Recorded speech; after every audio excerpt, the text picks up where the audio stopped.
Une grande majorité des gens pensent que lorsque le corps s'affaiblit, qu'on arrive en fin de vie, il ne sert plus à rien.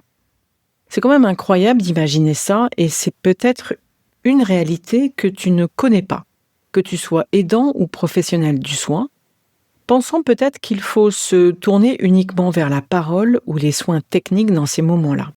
Eh bien, dans cet épisode, tu vas découvrir que c'est exactement l'inverse. Bienvenue dans la saison 5 de Sweet Papy Podcast.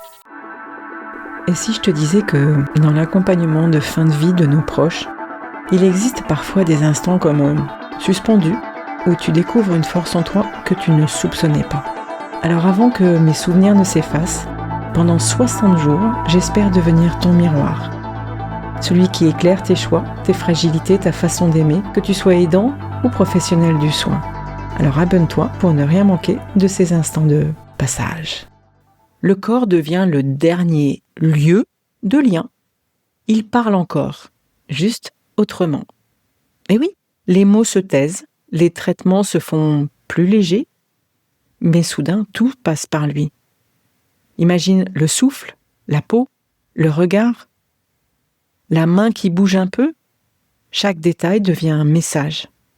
Et si on savait l'écouter vraiment, on découvrirait que le corps continue de parler, même quand la voix s'éteint. C'est comme un enseignement où le corps prend toute sa place. Regarde-le bien et aperçois par exemple un froncement de sourcils quand la lumière est trop forte, une respiration qui s'allonge quand une main se pose, un sourire minuscule quand une odeur familière passe dans la pièce. Ce sont effectivement des signes ridicules, minuscules, mais tellement puissants. Le corps à ce moment-là ne triche plus. Il te dit une vérité nue. Je ralentis, mais je suis encore là. Mon Sweet Papy, je me souviens de ce jour-là. Comme si c'était hier. Tu ne parlais plus, mais ton corps lui disait tout. Je venais te donner à manger, parce que tes mains ne montaient plus jusqu'à ta bouche. Ton souffle s'était ralenti. Ta peau semblait de plus en plus fine, plus transparente. Tes mains si belles autrefois étaient plus délicates. On y voyait toutes tes veines que j'aimais caresser doucement. Ton regard se posait ailleurs comme s'il cherchait un horizon que je ne voyais pas encore. Et puis je t'ai vu, lentement, attraper ta serviette de table et la plier à ta façon, comme autrefois, sans me regarder. Et moi j'ai arrêté de parler. J'ai juste respiré avec toi, collé à toi. Tellement fière de voir encore un geste si empreint de toi et si empreint d'autrefois. Alors quand j'y pense, je me dis que c'est fou comme le corps devient notre professeur dans ces moments-là. Il nous enseigne la patience, la douceur, la lenteur. Il nous apprend à baisser le ton, à accorder notre rythme à celui du départ. Ce jour-là, j'ai compris que le soin, ce n'était plus de faire, mais d'être. En fin de vie, le corps se transforme profondément. Il entre dans une forme d'économie naturelle. Il garde l'énergie pour l'essentiel.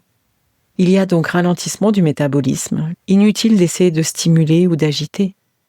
Mieux vaut suivre ce rythme. Se caler dessus, respirer plus lentement. Parce que le simple fait de se synchroniser apaise les deux corps. Le besoin accru de calme et de continuité est important. Pour nous aidants, il ne s'agit pas d'en faire plus, mais d'en faire moins avec cohérence.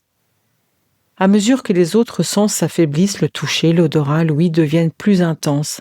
Le savais-tu ? Une main trop froide, un bruit de machine, une odeur agressive peuvent devenir douloureux. Alors il s'agit pour nous d'affiner sa perception.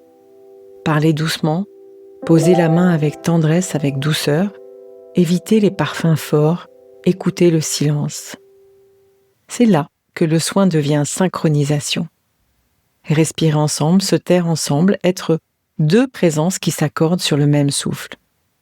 On appelle cela la co-régulation.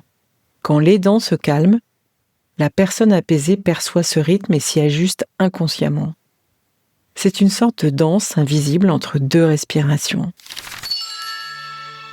Savais-tu que les neurosciences affectives le confirmaient? Les micro-rythmes corporels, respiration, regard, tension musculaire s'accordent spontanément entre deux êtres humains.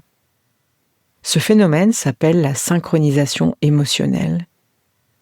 C'est ce qui explique pourquoi un simple toucher, un silence bienveillant ou une respiration lente peuvent réduire la douleur, le stress et la peur chez la personne accompagnée.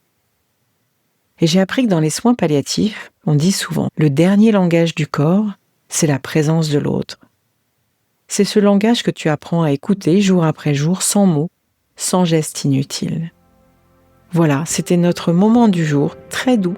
J'espère que tu as déjà ressenti le corps d'un proche te parler de cette respiration qui change, cette main qui cherche la tienne. Ces signes ne sont pas anodins, ils sont les derniers poèmes du corps. Parce que ce que le corps nous enseigne, c'est aussi une façon d'aimer autrement. Si cet épisode t'a touché, inspiré ou donné des pistes pour mieux appréhender les imprévus de la vie, je t'invite à aller plus loin. N'hésite pas à t'abonner à Sweet Papy Podcast pour ne manquer aucun des prochains épisodes, remplis bien évidemment de bienveillance et d'histoires inspirantes. Et puis partage s'il te plaît cet épisode avec quelqu'un qui pourrait en tirer des enseignements précieux.